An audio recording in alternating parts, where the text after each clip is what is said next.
오늘 우리 주신 하나님 말씀은 사도행전 15장 1절에서 21절까지 말씀입니다. 사도행전 15장 1절에서 21절까지 말씀입니다. 좀 긴 본문이긴 하지만 한 절씩 교독하도록 하겠습니다. 사도행전 15장 1절에서 21절까지 어떤 사람들이 유대로부터 내려와서 형제들을 가르치되 너희가 모세의 법대로 할례를 받지 아니하면 능히 구원을 받지 못하리라 하니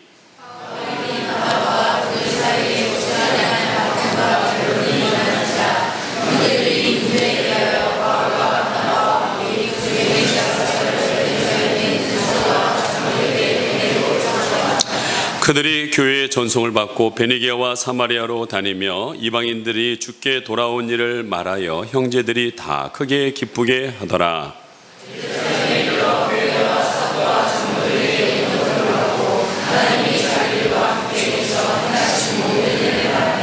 바리새파 중에 어떤 믿는 사람들이 일어나 말하되 이방인에게 할례를 행하고 모세의 율법을 지키라 명하는 것이 마땅하도다 아니라 많은 변론이 있은 후에 베드로가 일어나 말하되 형제들아 너희도 알거니와 하나님이 이방인들로 내 입에서 복음의 말씀을 들어 믿게 하시려고 오래전부터 너희 가운데서 나를 택하시고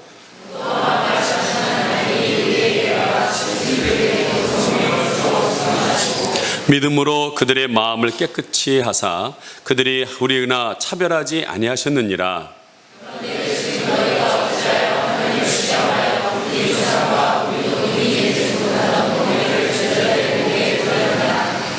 그러나 우리는 그들이 우리와 동일하게 주 예수의 은혜로 구원받은 줄을 믿노라 아니라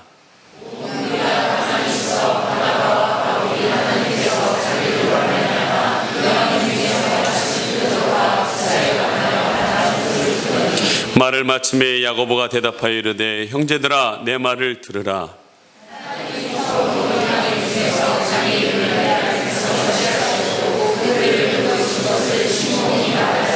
선지자들의 말씀이 이와 일치하도다. 기록된 바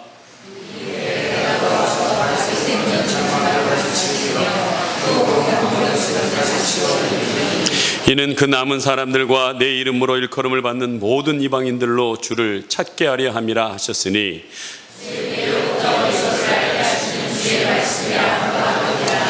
그러므로 내 의견에는 이방인 중에서 하나님께로 돌아오는 자들을 괴롭게 하지 말고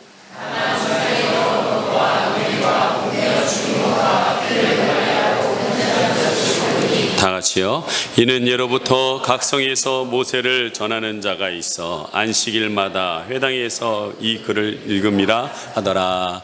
아멘. 우리 옆에 있는 분하고 다시 한번 인사하겠습니다. 마음의 어둠과 근심은 떠나가고 하나님의 말씀의 빛이 여러분을 비침으로 인하여서 여러분의 심령이 일어나는 귀한 시간이 되게 해달라고 우리 옆에 있는 분과 빛이 있으라. 일어나 빛을 발하라. 빛을 발하라. 오늘 은혜로 받는 구원. 구원을 뭘로 받는다고요? 은혜로 받는다고 그랬습니다. 저는 요즘 하나님의 은혜를 너무나 많이 체험하고 있습니다. 특별히 이번에 8월 15일 날 지역 섬김 1일 수영장을 했는데 정말 하나님의 은혜를 깨달았어요. 여러분 8월 15일 날 수영장 하는데 뭐가 내렸어요? 비가 내린 게 은혜입니까? 누가 원래 8월 10일 날 하자고 그랬는데 누가 15일로 옮겨가지고 이 비 오는 날에 이 수영장을 하고 누가 오겠어? 그런 사람은 한 사람도 없었어요. 진짜. 한 사람도 없어요. 여러분 15일 날 비가 온 게 은혜예요. 왜 은혜냐면요. 저는 이게 수영장이 온다길래 옛날에 보편적으로 제가 생각할 때 그렇게 크지 않았거든요. 근데 요번에 커도 너무 큰 게 왔어요. 내가 볼 때 이게 그 전날서부터 물을 채우는데 채워지질 않는 거예요. 여러분 하나님의 은혜가 내렸습니다. 뭐예요? 비로 채워요. 그냥 여러분 8월 10일 오전에 얼마나 비 많은 거 아시죠? 막 쏟아붓는 거예요. 하나님이요 비를 막 채워주는 거예요. 그러다 보니까 오실 분들이 안 오시는 거예요. 안 오는 대신 우리 애들이요 비를 맞으면서. 여러분 진정한 워터파크는 뭐예요? 비가 내려야 됩니다. 물이 내려야지 그 미끄럼도 잘 내려가고 쑥쑥쑥쑥 내려가는 거예요. 예? 비가 한참 내려서 우리 애들도 실컷 놀고 오전에 빠지니까 오후에 그때서야 사람들이 오시는 거예요. 예, 많이 오시는 거예요. 다 하나님은 모든 것들을 은혜 가운데 인도하시는 줄 믿습니다. 예. 여러분, 하나님의 은혜 가운데 사도 바울과 바나바가 성공적으로 1차 전도여행을 마쳤습니다. 그리고 그들은 돌아와서 하나님이 하신 일이 너무 기쁘고 감사하고 위대하여서 간증하고 찬양합니다.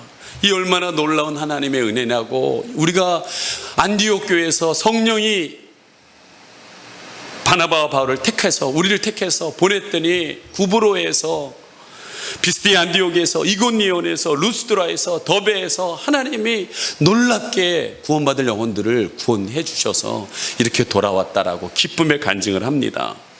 근데 여러분, 이런 기쁨을 나눈 사람들이 다 기뻐하기만 했느냐? 그게 아니라는 거예요. 여러분, 안디옥 교회에 별로 그렇게 이방인들이 구원받는 것에 대해서 기쁘게 생각하지 않는 사람들이 있었습니다. 오늘 말씀해 보면은 일단의 무리들이 있었습니다. 그들이 오늘 유대에서 내려온 사람들이라고 얘기하고 있습니다. 15장 1절과 2절 같이 한번 읽어보겠습니다. 시작. 어떤 사람들이 유대로부터 내려와서 형제들을 가르치되 너희가 모세의 법대로 할례를 받지 아니하면 능히 구원을 받지 못하리라 하니 바울과 및 바나바와 그들 사이에 적지 아니한 다툼과 변론이 일어난지라. 형제들이 이 문제에 대하여 바울과 바나바와 및 그 중에 몇 사람을 예루살렘에 있는 사도와 장로들에게 보내기로 작정하니라. 아멘. 본문에 보면 일단의 무리들이 유대 예루살렘으로부터 안디옥까지, 수리어 안디옥까지 올라왔습니다. 그리고 그들이 얘기하는 거예요. 바울이 한참 이방인들이 구원받은 거에서 기쁘고 즐겁게 하나님의 은혜를 얘기하고 있는데, 그래, 네 말대로 구원받는 거 좋아, 성령 받은 거 좋아, 예수 믿는 거 좋아. 그렇지만 조건이 하나 있어. 진짜 구원받으려면 우리 유대인들처럼 하나님의 택하신 백성이라는 증거처럼 할례를 받아야 돼. 어렸을 때 6일 만에 태어난 애들의 폐피를 잘라내고 포경수술이죠. 얘는 하나님의 백성이다라는 그 증표가 있어야 구원받는 거야 라고 조건을 제시하고 있습니다. 그랬더니 바울이 얘기합니다. 그거 아니다. 하나님의 오직 은혜로 말미암아, 믿음으로 말미암아 구원받는 거다. 이쪽에서는 아니다. 근데 여러분, 이 안디옥 교인들이 대체로 구성원이 누구예요? 유대인들입니다. 예루살렘의 핍박을 벗어나서 왔기 때문에 그들은 여러분이 생각하는 것처럼 뭐 할례가 그렇게 중요해 라고 얘기하겠지만, 이 유대인들은 어렸을 때서부터 이 할례가 완전히 몸에 익숙해져 있는 거예요. 이거 안 받으면 이상한 거예요. 그런 그들에게 익숙한 그 얘기를 하니까 사람들의 마음이 동요되기 시작하는 거예요. 그래, 우리도 할례 받은 것처럼 쟤네들도 할례 받아야 되는 거야, 그래야 구원받는 거야 하면서 동요가 일어나기 시작하는 거야. 변론이 일어나기 시작합니다. 분열이 일어나기 시작합니다. 그렇게 서로 간에 이야기하는 가운데, 그래, 그럼 좋다, 우리끼리 싸우지 말고 예루살렘에 있는 사도들에게 가서 결정을 보자. 우리도 모두 무슨 문제 일어나면 대법원 가고 뭐 그렇게 가잖아요. 그렇게 결정을 냈습니다. 그래서 여러분 6절 말씀 같이 한번 읽어보겠습니다. 시작. 사도와 장로들이 이 일을 의논하러 모였습니다. 이제 모였어요. 그리고 여러 가지 이야기, 많은 변론들이 오고 간 뒤에 여러분 한 사람이 나타나서 이야기를 합니다. 그게 누굽니까? 베드로입니다. 베드로는 자신의 경험을 가지고 얘기합니다. 그 경험이 뭡니까? 이방인 로마 장교인 고넬료가 예수님을 믿고 그의 가족이 다 예수 믿는 놀라운 경험을 갖고 있는 사람이에요. 그래서 그는 그 경험을 바탕으로 해서 이렇게 고백합니다. 11절 같이 한번 읽겠습니다. 시작. 그러나 우리는 그들이 우리와 동일하게 주 예수의 은혜로 구원받는 줄을 믿노라 하니라. 뭘로 구원받는다고요? 주 예수로 은혜로 구원을 받는다라고 정확하게 이야기를 하고 있습니다. 여러분, 구원의 은혜는 예수님으로 말미암아 임하는 줄 믿습니다. 그렇게 얘기했더니 그 결정이 난 것이 아니라, 여러분, 이 예루살렘 교회의 담임 목사인 야고보가 결론을 내고 있습니다. 여러분, 사실 바울과 여러분 베드로에 비교한다면 우리 사도행전에서도 보면 전반부는 베드로가 거의 주인공입니다. 후반부의 주인공은 누구예요? 바울입니다. 성령의 역사에 가장 쓰임받은 사람이 베드로와 바울입니다.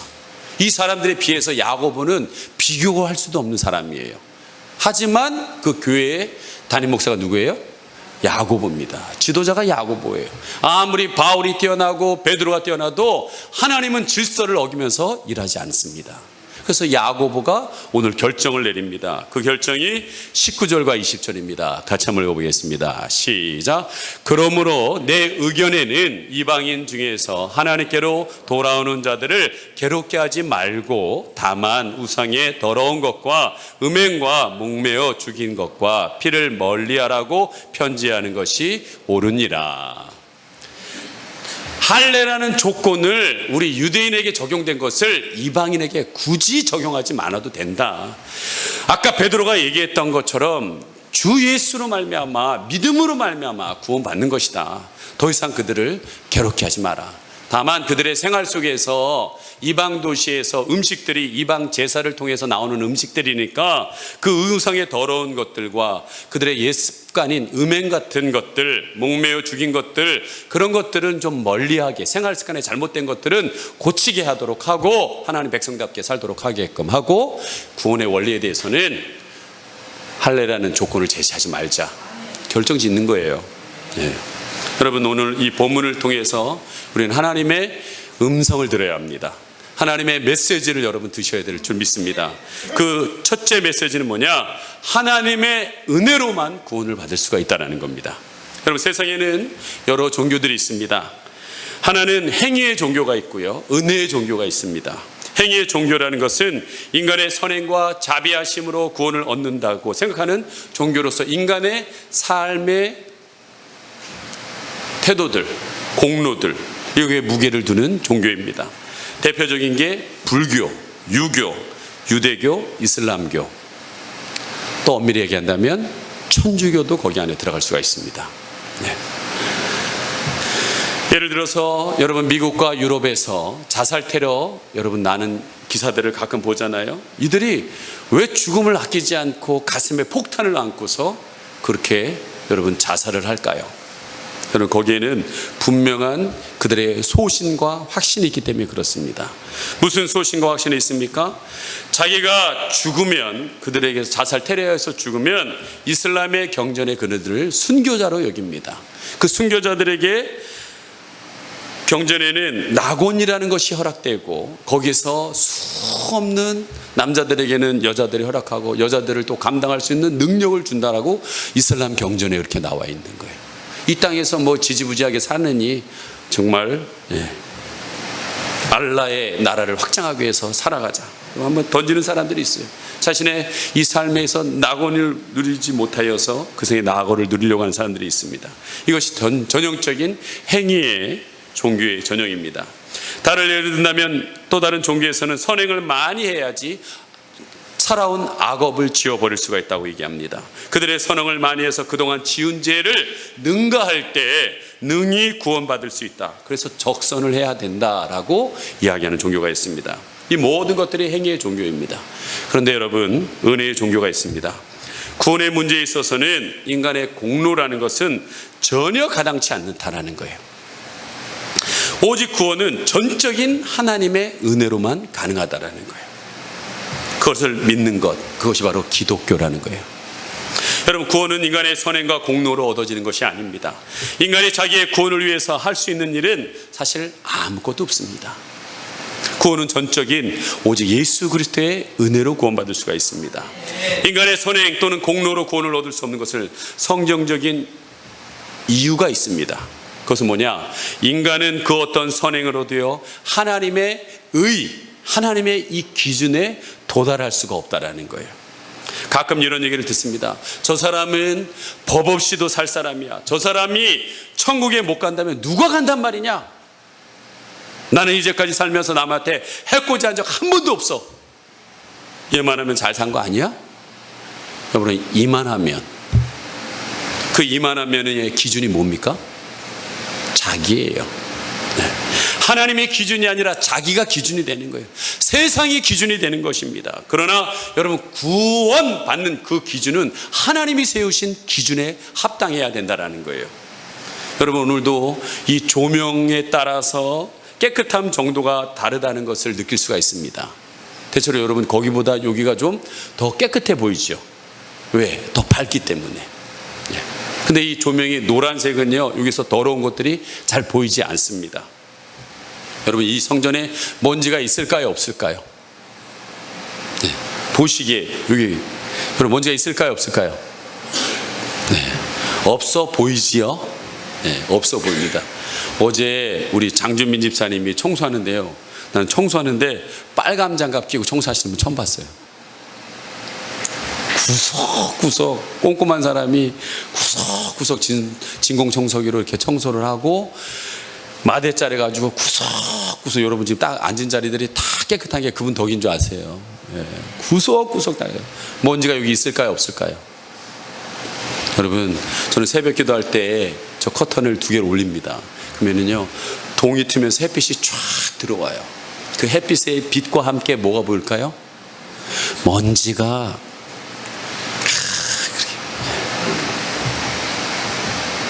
마찬가지입니다. 사람끼리 비교할 때는 잘 사는 것 같지만 하나님의 절대 기준의 빛이 우리에게 들어오면 우리 안에 있는 정말 먼지투성이인 불결한 우리의 모습들을 보게 된다는 것입니다. 어디에다 자기 공로를 내세울 수가 없습니다. 그래서 인간의 선행이나 공로는 하나님의 절대적인 기준에 도달할 수 없음을, 구원받을 수 없음을 여러분 고백하고 있다는 거예요. 또한 성경은요, 여러분 겉으로 드러나는 것만 얘기하지 않습니다. 우리 안에 있는 속을 또 얘기하고 있습니다. 하나님은 우리의 내면을 보고 계십니다. 예를 들어서 사람들은 사람을 죽여야만 살인이라고 생각합니다. 근데 성경은 뭐라고 그래요? 다른 사람을 미워하는 것도 살인이라고 분명히 말하고 있습니다. 여러분, 가인과 아벨의, 여러분 보십시오. 가인과 아벨이 하나님 앞에 정성 들인 예배를 드립니다. 가인이 지금까지 키워왔던 농작물과 아벨이 키웠던 어린 양을 하나님 앞에 동일하게 정성껏 올려드립니다. 근데 가인이 올리는 것은 올라가다 연기가 내려앉는 거예요. 그런데 아벨이 드리는 이 제사는 연기가 위로 흡양되는 거예요. 그걸 가만히 보고 있던 가인의 마음에 뭐가 생깁니까? 미움이 일어납니다. 시기가 일어납니다. 분노가 일어나기 시작해요. 너 좀 일로 와봐 하면서 생명이 깨지는 것을 보게 됩니다. 여러분, 마가복음 5장 22절 같이 한번 읽어보겠습니다. 시작. 나는 너에게 이르노니 형제에게 노하는 자마다 심판을 받게 되고 형제에 대해서 나가라 하는 자는 공회에 잡혀가게 되고 미련한 놈이라 하는 자는 지옥불에 들어가게 되리라. 여러분은 형제에 대해서, 자매에 대해서 노한 적이 없으십니까? 나가! 그렇게 말해본 적 없으십니까? 이런 미련한 놈이 다 있나? 한 적 없으십니까? 저는 가끔가다 목양실에서 설교 준비하고 막 이렇게 막 집중돼서 막 하려고 그러는 순간에 저 딸이 문을 탁 열고 들어와요. 그때 제가 뭐라고 그럴까요? 나가! 나가라고! 나가! 여러분, 이 나가라는 말, 저는 그냥 나가, 그게 잘못된 줄 알았더니 이 나가 이런 말이 레카라는 말인데 텅 비었다, 이 바보야 나가, 그 말이라는 거예요. 성경의 원뜻이 나가, 이 눈치도 없는 이 바보야, 내가 이렇게 중요한 일 하는데 나가, 이 바보야. 자기도 모르는 사이에 여러분 그렇게 하는 것들, 여러분 그런 적이 없냐고요? 노한 적이 없으십니까? 나가라고 한 말이 없습니까? 이 미련한 이 바보 같은 여러분 말한 적이 없으십니까? 그럼 우리 다 지옥불에 간대요. 여기 멀쩡한 사람은 어디 있겠습니까? 근데 여러분, 저희가 하나 깨달은 게 있어요. 구약에 욥을 가만히 연구하다 보니까 욥이 의로운 사람이잖아요. 근데 친구들이 와서 계속 네가 무슨 잘못이 있었으니까 이런 벌을 받는 거 아니냐라고 자꾸 얘기하니까 자꾸 변명하고 싸우잖아요. 근데 나중에 하나님 나타나서 네가 그렇게 의롭냐? 네가 천지를 창조할 때 있었어? 하면서 하나님이 직면하여서 하나님이 그의 잘못을 지적하고 있을 때 꼼짝없이 욥은 하나님 내가 죄인입니다 라는 사실을 고백하잖아요. 그리고 죄를 고백할 뿐만 아니라 거기서 위대한 말을 합니다. 뭐라고 하냐? 제가 지금까지 했던 모든 행동과 말을 거둬드립니다. 여러분, 저는 이거는 참 중요한 원리라고 생각해요. 여러분들도 분에 못 이겨서 생각지도 못해서 했던 일이 있다면 거둬들이시기 바랍니다. 여러분, 생각나면 거둬들이시기 바랍니다. 우리 최가비 권사님이 96세, 지금도 어렸을 때 옛날에 살 때 조카에게 혼냈던 것이 생각난다라는 거예요. 생각나면 어떻게 해요? 거둬들여야 되는 거죠. 잘못했습니다. 그때 제가 분을 못 참고 그렇게 했습니다 라고 거둬드립니다 라고 거둬들이시면 됩니다. 근데 여러분, 신약에 정확한 우리의 이러한 것들을 해결할 방법을 주셨어요. 그게 뭡니까? 오직 예수 그리스도의 보혈의 피에 여러분 씻을 수 있는 줄 믿습니다. 그 어떤 죄더라도 예수의 피로 씻기지 못할 죄는 없는 줄 믿습니다. 여러분, 사람들은 간음이라는 행위를 해야 가능했다고 생각하지만 하나님은 음욕만 품어도 가늠했다라고 얘기합니다. 마태복음 5장 28절 같이 한번 읽어봅니다. 시작.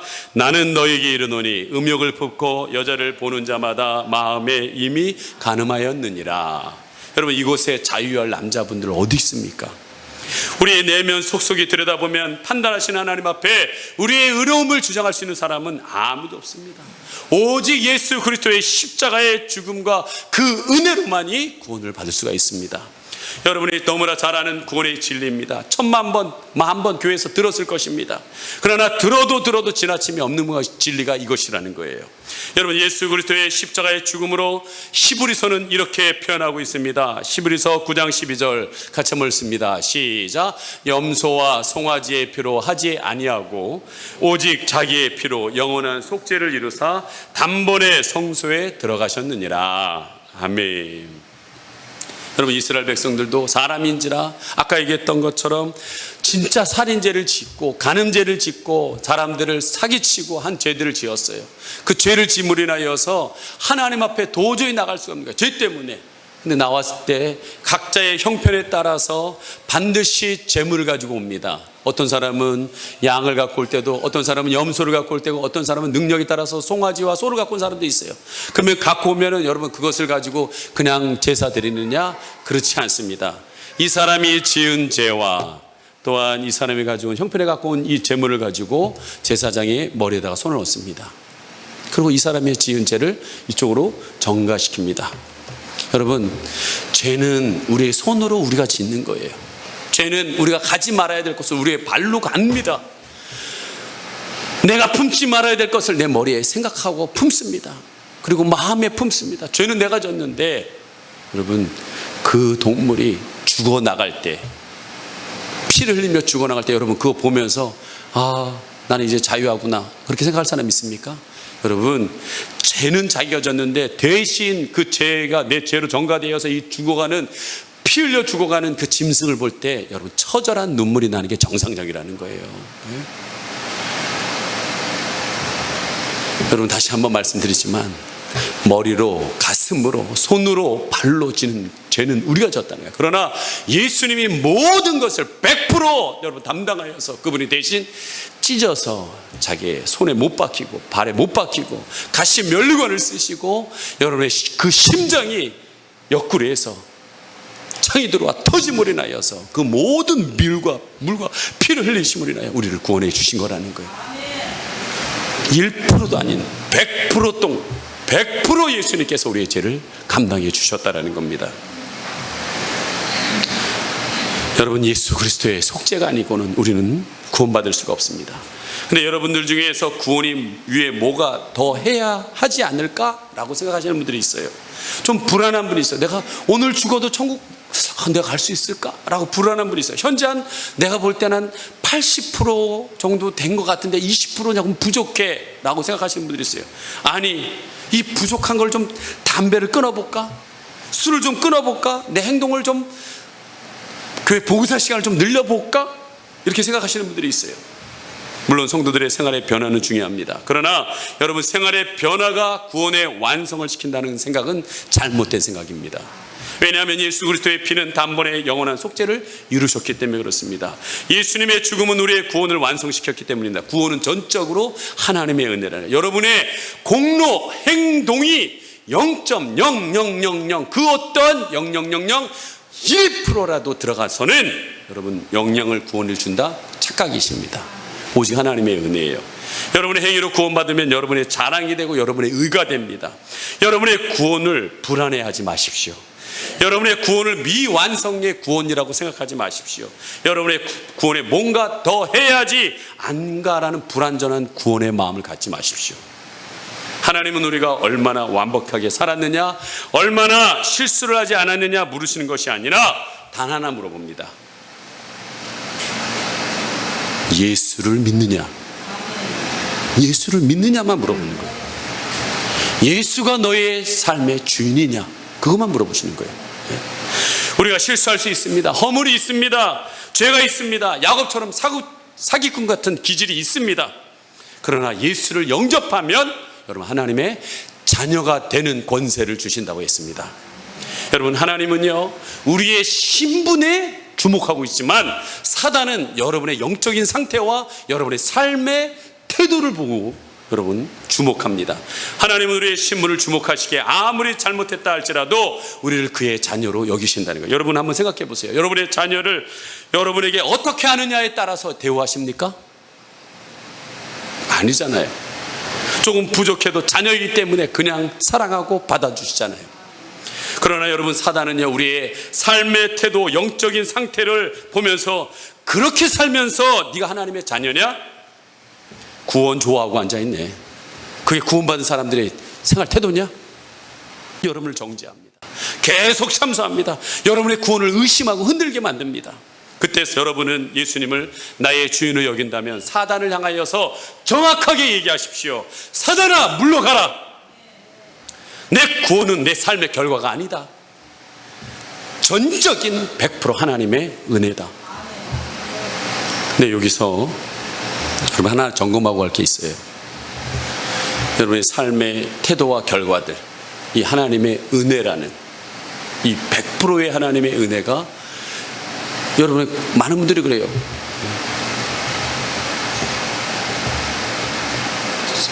예수님을 믿는다고 하면서도 삶이 엉망이에요. 엉망. 예수 안 믿는 사람 볼 때도 저런 사람이 나도 진짜 천국 가겠다. 그런 사람들 참 많습니다. 이런 삶의 태도와 하나님의 100% 은혜가 그냥 예수 한번 믿으면 어떻게 살아도 상관없어. 그냥 죽을 때 예수 믿어요. 그러고 그냥 죽으면 되는 거야. 그렇게 생각하시는 분들이 혹 있어요. 여러분 저도 이것 때문에 고민이 굉장히 많았어요. 성도님께서 그냥 아무렇게나 살다가 죽을 때 예수님 믿어요. 그리고 죽으면 천국 가는 거 아니야? 그런 분들이 있어요. 저는 그 고민 가운데 답을 찾았습니다. 우리의 삶의 이 결과와 100%의 하나님의 은혜 가운데 여러분 할례라는 조건이 아니라 한 가지 조건이 있어요. 그게 뭐냐? 예수님을 믿어야 된다는 거예요. 예수님을 여러분의 삶의 주인으로 여겨야 된다는 거예요. 여러분 예수님을 삶의 주인으로 여기면요 그 삶이 그렇게 살찌지 않아요. 여러분 예수님을 믿는 것만으로 여러분의 구원받는 자임을 어떻게 확신할까요? 그 근거는 뭘까요? 저는 이번 한 주에 2번의 죽음을 봤습니다. 죽음의 소식을 들었습니다. 근데 참 아이러니하게도 이름이 동일해요. 김종숙. 우리 교회 2분이에요. A, B. 2분이 계시니까 A, B로 나눈 거예요. 반주하시는 분이 A예요. 나중에 오신 분이 나이가 있으신 분이 B입니다. 근데 먼저 김종숙 집사님의 B가 카톡으로 연락이 왔습니다. 자기 남동생이 갑자기 죽음을 맞이했다고. 지금 어머니가 너무 슬퍼하고 있다고. 그래서 지난주에 못 나오신 이유가 그 동생 장례 때문에 그랬다라고 그러더라고요. 그리고 어제 김종숙 A 이 반주자분이 못 오셨잖아요. 1년 4개월 동안 병상에 누워있던 오빠가 돌아가셨어요. 네. 여러분 남동생이 둘째 오빠가 밑으로 위로 누구도 여러분 죽음 앞에 자신 있게 얘기할 사람은 없습니다. 그 죽음이 누구를 비껴가고 그런 게 아닙니다. 어느 순간 여러분에게 다가올 수가 있습니다. 그때 여러분 그 죽음이 다가올 때 나는 하나님의 나라에 가는구나. 그렇게 확신하고 얘기할 수 있는 분 있으십니까? 오늘 내가 죽어도 천국에 갈 수 있다라고 말할 수 있으십니까? 이 죽음을 넘어서 어떻게 천국 갈 수가 있을까요? 다시 한번 말씀드립니다. 내 공로는 안 됩니다. 100% 하나님의 은혜입니다. 그러나 이 은혜가 다시 한번 말씀드리지만 이 100%의 하나님의 은혜가 예수 그리스도라는 통로를 통해서 우리에게 온다는 거예요. 그 예수님을 믿음으로 분명한 확신을 가지셔야 한다는 거예요. 그 확신의 근거는 어디 있습니까? 여러분, 그것은 바로 하나님의 약속의 말씀이라는 거예요. 요한복음 5장 24절 같이 한번 읽어보겠습니다. 시작. 내가 진실로 진실로 너희에게 이르노니 내 말을 듣고 또 나를 보내신 이를 믿는 자는 영생을 얻었고 심판에 이르지 아니하느니라. 여러분, 나를 보내신 이를 믿는 자는, 예수 그리스도를 믿는 자는 영생을 얻었고 라고 그랬어요. 이 얻었고라는 말은 얻을 것이다가 아닙니다. 이미 얻었다, 옮겨졌다라고 얘기하는 것이에요. 끝나버렸다는 거예요. 결정 나버렸다는 거예요. 여러분, 2000년 전에 예수님이 십자가에서 우리의 모든 죄를 담당하고 피 흘려 주신 사실을 믿으면 여러분 이미 끝난 거예요. 2000년 전에 예수님이 십자가에서 뭐라고 하셨어요? 야, 내가 아직 구원을 다 못 이뤘으니까 너희들이 다 이루어라. 그러고 얘기하셨어요? 여러분, 십자가에서 뭐라고 했어요? 다 이루었다고 했어요. 우리는 예수님을 믿는 순간 우리의 모든 죄의 문제는 해결되는 줄 믿습니다. 이미 결과를 알고 우리는 살아가는 겁니다. 여러분, 우리가 2002년 월드컵 때 8강전 이탈리아를 맞이했습니다. 1대0 전반전에 비엘이라는 선수가 넣고 거의 끝날 쯤 2, 3분 남았을 때, 여러분 지금 TV 그걸 보면 조마조마 하시는 분 있으면 손 들어보세요. 조마조마 하십니까? 아니에요. 결과를 알고 있습니다. 어떻게 돼요? 설교연이 딱 이렇게 하나 들어가는 거예요. 2분 만에 들어가고요. 그 다음에 연장전에 어떻게 돼요? 하다가 이렇게 맞고 들어가는, 안정환이 들어가서 들어가는 걸 보잖아요. 결과를 다 알고 있어요. 불안해하면서 본 사람은 아무도 없습니다. 여러분, 마찬가지입니다. 우리의 영생을 얻었다라고 얘기하고 있습니다. 이미 얻었다라는 거예요. 이것이 예수 믿는 사람들의 정체성입니다. 위치입니다. 성경의 수많은 약속의 말씀이 그리스도를 믿으면 구원받는다는 사실을 말하고 있습니다. 다시 한번 얘기합니다. 나의 노력, 행위가 상관없이 하나님이 주시는 선물이라는 거예요. 에베소서 2장 8절과 9절 같이 한번 읽겠습니다. 시작. 너희는 그 은혜에 인하여 믿음으로 말미암아 구원을 받았으니 이것은 너희에서 난 것이 아니요 하나님의 선물이라. 행위에 나서 난 것이 아니니 이는 누구든지 자랑하지 못하게 함이라. 여러분, 최고의 선물은, 하나님의 은혜의 선물은 바로 예수 그리스도이십니다. 그 예수 안에서 여러분에게 100% 하나님의 은혜의 복이 임하게 되어 있다는 거예요. 노력이 아닙니다. 전적인 하나님의 은혜예요. 구원은 나의 노력, 스펙, 경험 아니라는 거예요. 전적인 하나님의 선물이라는 거예요. 이것이 다른 종교와 차이입니다. 그래서 기독교는 종교라고 얘기하지 않고 생명이라고 얘기하는 거예요. 그래서 나 같은 죄인을 구원해 주신 하나님께 구원받은 사람은 반드시 알아요. 자기 안에, 여러분, 생명 있는 엄마는요, 생명 있는 걸 알고 있어요. 여러분의 생명이신 예수님이 안에 있는 사람은 반드시 알게 돼 있어요. 그리고 그 입에서는 찬송이 나옵니다. 고백이 나옵니다. 그리고 자기의 옛적 습관들, 죄악들을 걷어내기 시작합니다. 여러분, 저는 여러분들이 반드시 하나 했으면 좋겠어요. 그게 뭐냐? 입술로 진실된 고백을 했으면 좋겠습니다. 예수를 믿는 그 생명 있는 사람은 내가 만일 내 입으로 예수를 주로 시인하며 또 하나님께서 그를 죽은 자 가운데서 살리신 것을 내 마음에 믿으면 구원을 받으리라 라고 그랬어요. 여러분, 생명 있는 사람은 반드시 그 입에서 고백이 나오는 거예요. 예수님이 나의 주인이라고. 예수님 없으면 살 수 없다고. 우리 어린아이들이 여러분 엄마 없이 살 수 있다고 얘기합니까? 아니에요. 반드시 엄마 아니면 살 수 없다고. 오늘 찬양아처럼 세상 다 지나가도 나는 주 없이 살 수 없다라고 고백하는 사람들, 그 사람이 바로 예수를 주인으로 여기는 사람입니다. 그런 사람들에게는 여러분 입술의 고백과 함께 삶의 변화와 열매와 체험들이 나타나기 시작합니다. 여러분, 오늘 말씀의 주인공인 바울은 자기가 예수님을 믿는 사람들을 핍박자였고 비방자였고 폭행자였으나 다메섹 도상에서 예수님을 믿자 어떻게 됐다고 그랬어요? 여러분, 디모데전서 1장 13절 14절 같이 한번 읽겠습니다. 시작. 내가 전에는 비방자요 박해자요 폭행자였으나 도리어 국류를 입은 것은 내가 믿지 아니할 때에 알지 못하고 행하였습니다. 우리 주의 은혜가 그리스도 예수 안에 있는 믿음과 사랑과 함께 넘치도록 풍성하였도다. 옛날에는 핍박자요 비방자요 박해자 폭행자로 살았지만 다메섹 도상에서 그 빛 대신 예수님을 자기가 만나는 순간 주의 은혜가 그리스도 안에서 자기로 하여금 믿음이 사랑이 모든 것이 넘치는 사랑 가운데 있다라고 얘기하고 있다는 거예요. 여러분, 그것이 넘쳐남으로 인하여서 그가 어떻게 합니까? 오늘 여러분 배경이 되는 1차 전도 여행을 넘쳐나니까 가서 전하는 거예요. 가서 넘쳐나니까 그 기쁨을 전하는 거예요. 그것이 여러분 구보로에서 비스데 안디옥에서 이고니온에서 루스드라에서 더베에서 사람들이 그 구원의 은혜를 누리게 되는 거예요. 여러분, 저는 우리 교회도 이 구원의 은혜가 흘러 넘치길 소망합니다. 지금 여러분 장지리 교회와 또한 평택에 있는 15년 동안 굉장히 우울한 속에 있었던 칠원중앙교회 가운데 지금 막 생명의 소생이 일어나고 있어요. 이것이 대한민국뿐만 아니라 이제는 여러분 일본으로, 필리핀으로, 말레이시아로 하나님의 그 은혜가 계속적으로 흘러가야 된다는 거예요. 바울이 그 은혜에 한 번 그쳐서 끝냈습니까? 아니에요. 1차로, 2차로, 3차로 때로는 로마까지 가서 그것을 계속적으로 흘려보내는 누림을 가졌다는 거예요.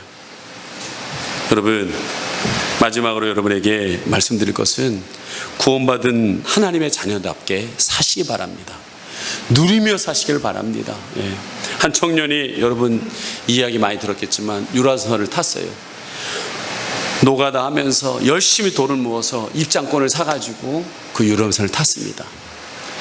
입장할 수는 있었지만 뷔페라든지 수영장이라든지 놀이시설에 가서는 놀지도 못하고 가져온 빵 조각 몇 가지를 가지고 유람선 타면서 근근히 이렇게 버티고 있다가 저기서 힘들어하고 있으니까 직원이 와서 손님 왜 식사를 하지 않습니까? 했더니 저는 입장권만 내고 식사비는 준비하지 못했습니다. 그랬더니 직원이 깜짝 놀라면서 얘기하는 거예요. 뭐라고 그래요? 그 입장권 안에 이 식사하고 수영장하고 이 노는 모든 것들을 다 포함된 겁니다. 여러분, 어떠한 상황 속에서도요 입장권 대신 예수님만 들밀길 바랍니다. 그럼 여러분은 모든 것들을 누리게 되는 거예요. 예수님은 100% 우리를 감당해 주신 분이에요. 분명히 모든 것에 모든 것이 된다고 그랬습니다. 저는 이 좋으신 예수님을 어제 우리 김종식 집사님 A 오빠가 돌아가셨다고 갔는데 동두천에 있는 한 장례식장인데 딱 장례식 그거 하나밖에 없더라고요. 다른 데 없어요. 하나 있는데 더 놀라운 것은 갔더니 손님이 딱 한 분 계세요. 가뜩이나 남편을 잃어버린 이 부인이 슬픔에 잠길 텐데 너무 또 손님이 없는 것도 그 마음에 굉장히 슬프겠다는 생각이 들었어요. 근데 어제 그 늦은 시간에 연락을 받고도 한 15명이 저희가 그 자리를 채우고 같이 이제 예배를 드리는데 찬양을 하는 순간 그분은 믿지 않는 분이에요. 근데 그 장례식장에 하나님의 임재가 임하는 걸 느꼈어요. 그 뒤서부터 그 부인 되신 분이 울기 시작하는 거예요. 딸과 함께. 저는 하나님 갑작스러운 장례다 보니까 차 안에 가면서 무슨 말씀을 전해야 될까요? 가서 구원의 은혜를 말해라라는 거예요. 구원의 은혜. 여러분, 구원이 뭐예요? 건져내다라는 거예요. 구원, 불행한 삶에서 구원, 행복의 삶으로, 죽음에서 지옥에서 천국으로 구원하라는 거예요. 그분의 마음에서 슬픔이 얼마나 가득하겠어요. 이 장례식이라는 것이 끝나고 끝나는 게 아니라 끝나고 집에 갔을 때 남편이 있었던 그 자리를 볼 때 더 복받쳐 오르는 것 같더라고요. 보니까 슬픔에서 예수님이 주시는 그 구원을 느끼라고. 여러분, 예수님을 믿으면요, 저는 분명히 나타나는 것이 있다고 생각합니다. 그것이 뭐냐? 죄에서 자유함을 얻습니다. 평안이 옵니다.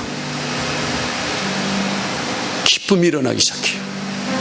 삶의 용기가 일어나기 시작합니다.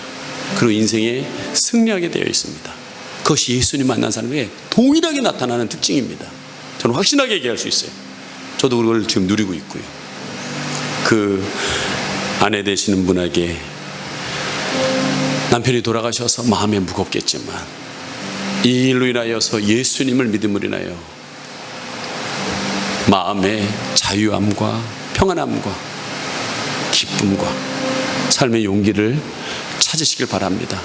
물론 남편이 살아계셔서 이 따님이 결혼하실 거를 보면 참 좋겠지만 예수님 안에서 그 기쁨을 누리셨으면 좋겠습니다. 이렇게 말씀을 전했습니다. 여러분, 예수님 안에 있으면 모든 것 대신하셨어요. 극복할 수 있습니다. 저는 억울해요. 자유함을 누리지 못하고 살았던 지난 세월을 예수 믿는다고 하면서도 누리지 못했던 것이 억울합니다. 내 예수님이 주셨던 이 평안함을 누리지 못하는 것이 억울해요. 이 마귀의 말에 속아가지고 이 기쁨을 속아서 누리지 못한 것이 억울합니다. 용기 있게 믿음으로 살아가지 못한 것들이 억울합니다. 이제는 남은 인생 정말 예수 안에서 저는 누리며 행복하게 살기를 소망합니다. 이것이 여러분에게도 동일하게 여러분 나타나길 바랍니다. 그것은 오직 예수님의 은혜로 가능합니다. 이 시간에 함께 우리 찬양할 때 은혜 아니면 살아갈 수 없습니다. 오직 예수님밖에 없습니다.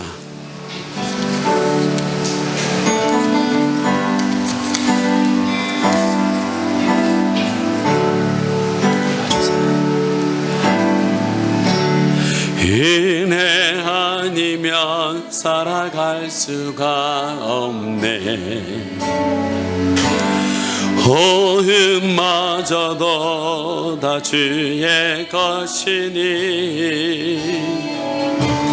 세상 평안과 위로 내게 없어도 예수, 오직 예수뿐이네. 은혜 아니면 살아갈 수 없네. 은혜 아니면 살아갈 수가 없네. 호흡마저도 다 주의 것이니 세상 평안과 위로 내게 없어도 예수, 오직 예수뿐이네. 귀신 계획 다 볼 수 없고 귀신 계획 다 볼 수도 없고 작은 고난에 지쳐도 아멘 주께 묻기 나의 모든 삶 버티고 견디게 하시네. 은혜 아니면 살아갈 수가 없네. 나의 모든 것 다 주께 맡기니 참된 평안과 위로 내게 주신 그 예수, 오직 예수뿐. 우리도 손 들고 찬양합니다. 크신 계획 다 볼 수 없고 크신 계획 다 볼 수도 없고 작은 고난에 지쳐도 주께 묶인 나의 주께 묶인 나의 모든 삶 버티고 견디게 하시네. 하나님 내게 은혜를 허락하여 주시옵소서. 은혜 아니면 살아갈 수가 없네. 나의 모든 것 다 주께 맡기니 참된 평안과 위로 내게 주신 주 예수 오직 예수뿐이네. 여러분, 구원은 은혜로 받습니다. 사도 바울은 바나바는 그 받은 구원의 은혜가 너무나 감격스러워서 누리며 1차 전도 여행을 떠났습니다. 그것이 그들에게 그 누림이 흘러 또 다른 생명을 살리는 놀라운 역사를 보게 됩니다. 돌아와서 기쁨으로 간증하고 찬양하고 있을 때 율법에 사로잡힌 자들은 할례를 받아야 된다, 이것 해야 된다, 저것 해야 된다라고 자꾸만 정죄할 때가 있습니다. 사단도 끊임없이 네가 하나님의 자녀냐, 하나님의 자녀가 그릇된 식으로 사냐라고 끊임없이 정죄합니다. 우리는 그 정죄의 소리를 듣지 않습니다. 오직 하나님의 은혜가 예수 그리스도를 통해서 오기 때문에 우리는 오늘도 예수님을 믿는 것이고, 예수님을 나의 주인으로 여긴 자는 반드시 그 뿌리에서 반드시 하나님의 원하시는 열매들이 일어나게 되어 있습니다. 하나님 아버지, 예수님을 나의 주인으로 모시며 하나님 누리며 살 수 있도록 인도하여 주시옵소서. 우리 주여 한번 부르기도 합니다. 주여.